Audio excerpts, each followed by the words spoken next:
Well, hello everybody. Danny and Wanda back from Pecan Grove. Guys, I have successfully got all the wiggle wire track on the whole high tunnel. We are ready now for the in-wall plastic, and then once that's on, we'll be ready to pull the plastic over the sides of it. But I keep watching the weather, and they keep talking about 25-mile-an-hour winds, you know, gusting to 30 and all that kind of stuff for days on end, and you ain't gonna put no plastic on in that. So it's ready though, and it's waiting. But that's not the most exciting thing that I found out and have done.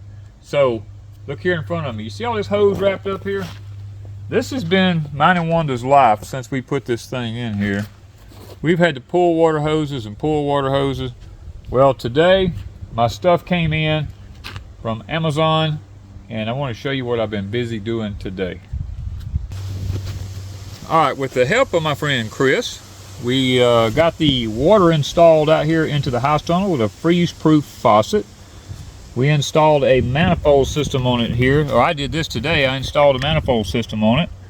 I hooked in my new irrigation, my filter, my pressure relief valve system there that cuts down the water pressure so that it doesn't have high water pressure going through this irrigation system here. Got all that installed, and I bought the 1/2-inch tubing, and I have it stapled down here, and I have a T right here, here, and then I have a shutoff valve, and these I have this in every run down through the high tunnel here. Now this one hasn't been hooked up because I ran out of parts. Got the other one right here, but I did go ahead and hook this one up over here on this end right here because these were long straight beds here. So what I've done is I bought these T barbs. It goes from 1/2-inch down to 1/4-inch, and I have 1/4-inch tubing ran up here to these adjustable emitters. Now you always want to make sure you get the adjustable ones. Now don't ever buy them it's not adjustable. You want the adjustable ones. And I have 3 of them in each bed all the way down through this whole high tunnel here. And I think that Wanda and I are really going to enjoy this. Now on the other side over here I have something a little bit different. We have the emitters here in this one here, but now I want to show you something, guys. It was almost 90 degrees here today. Look how the leaves on the plants do here in the weather. They just lay down, and it's in the evening time now. We're at almost 5:30, and it's still warm and hot out here, and these leaves are still laying down, and these beds have been watered. It's not because of a lack of water. The sun in the deep south here is just so intense. That's why we tie up our cauliflower leaves here. Now down inside that, you can see down in yonder, is that white cauliflower. If I did not tie these leaves up, all these leaves up here would be laying down just like these, and that cauliflower would be exposed to the sun up here, and it would be turning it a yellow color instead of keeping it white looking like it is. Now we have them tied up all down through here.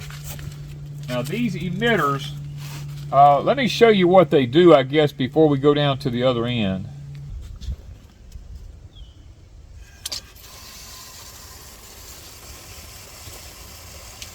Now these emitters, what I like about them, when I say adjustable, you can turn them.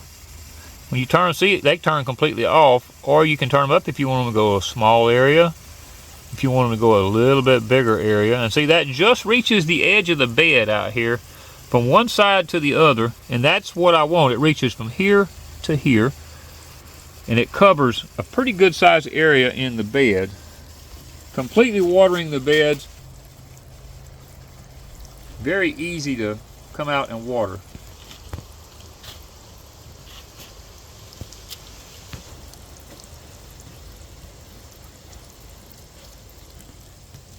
Now we have this one here. We don't have anything here. We pulled up the radishes that were here.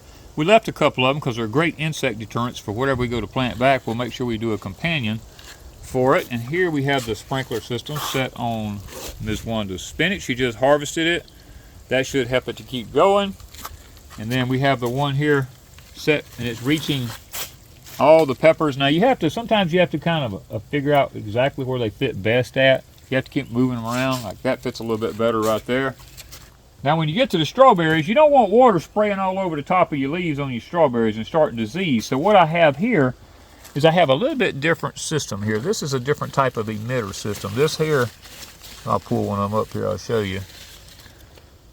This thing here just sits and drips water like that. Because what you want to do is you just want to put the water around the roots on the strawberry plants. You want to keep it off the leaves as much as possible. Now this is a totally different system down here. Down here, instead of having those T-fittings that you have a plug system that just plugs into this right here, and you take a tool like this right here and you punch holes in the top of this right here, and that thing just snaps right down in there. You just snap it down in there. And if you decide to do one of these irrigation systems, this is a handy tool. You can get it off of Amazon, really cheap. And then you want to get yourself, this is a PEX tubing cutter. That works miracles cutting this irrigation tubing. It beats the heck out of a pocket knife. Now these are all down through here. You can see down inside there, next to the electroculture right there, you can see it just sitting there spewing water. I've got put more of them in this one. Yeah, this one has a lot more of them in it. You can see it sitting there spewing. Another one here, and then there's one, you know, the very last one down here at the end. Now these systems are relatively easy to install here, guys. When you get to the end, you just fold the pipe over, and you can buy, they make a little 8, a 0, it looks like 2 0 things. You just slide over the end of it, or a flat piece of stuff you slip over it. Don't spend the money on it. Just buy you a bag of zip ties and just fold that sucker over and zip tie it, because it's not under high pressure and it won't leak. Now that we've got through with the irrigation, something else I want to show you. Miss Wanda has all these little mini Vego plants that she gets. These little Vego beds. These are miniature versions. They still have the little watering thermometer thing in it there and all. It's just a miniature version for the miniature plants of these larger ones here. And also, she got her I call it a windowsill one, because it looks like something that goes in a windowsill. It's an herb self-planter. Okay, this is called the herb self-planter. Okay, it has a little thermometer water registration thing in it there also. Now this one has on the other side of it. Now this one has the overflow things on it. This one that has the plugs in it right now, but you may if you want to take it in the house, you put the plugs back in it. Now, we'll probably take them out here before long in case it rains or something, but that's how you got one on each end down here. That way you don't have to worry about overfilling this thing and waterlogging your plants and your herbs. So back up here at the front, guys, remember the 2 squashes we told you we put in this tub here? Look at these things. I mean, I don't know. I don't remember what they was, but I can look at the leaves on there variegated like it's probably a zucchini. But these things are about ready to start making some squash. Look at all the little blooms down in there. That's going to be exciting. Then over here, the peppers. Now the peppers is what's really, we've been amazed with as early as they are. We have our little peppers coming on good. We've got our little banana peppers starting there. They're starting to put on, and I believe they're going to load up here before long. Now down here, we harvested one of these the other day off of this plant right here, and we got one here just about ready to go again up under there. That thing's getting to be pretty good size. And then we have another one over here. Look at this baby. This is a big old pepper there. Now that thing is huge. Miss Wanda wants to let it turn red. She wants her a red one. But we've been kind of surprising our own self here. I mean, we've been eating some of our onions. Now they're not big this year, but it's still an onion. It's only like maybe 1.5 inches, 2 inches in diameter. They're not real big, but they're still good though. We've harvested some Cherokee yellow wax beans. Ms. Wanda's been grilling them. We've been cutting them up. We've been harvesting some fingerling potatoes. We've been harvesting some regular red Lesotho potatoes. Ms. Wanda takes them things and she cuts them potatoes up and mixes them with them Cherokee yellow wax beans. I'm tell you what, it's really, really good. We've been pulling our carrots up, been having some of them to eat. The rutabagas, we've been having some of them to eat. Along with, of course, y'all saw our grist mill running. We just had a blast with that thing. Now, I'm not going to lie to you.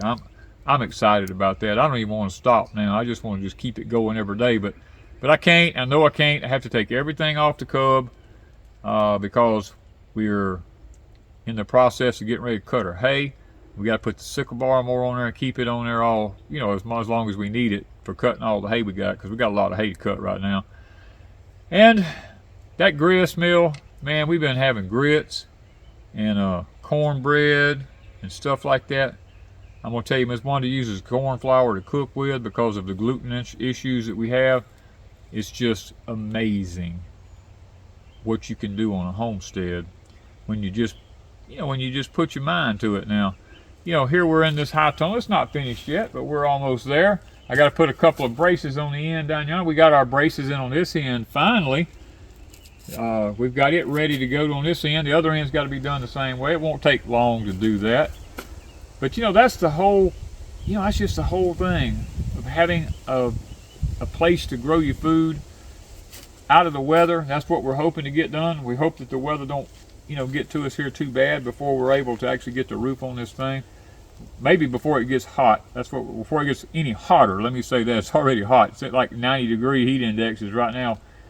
So, guys, we're gonna put some links in the description down below for the tools, for all the irrigation stuff that you see here. We'll have a link for that.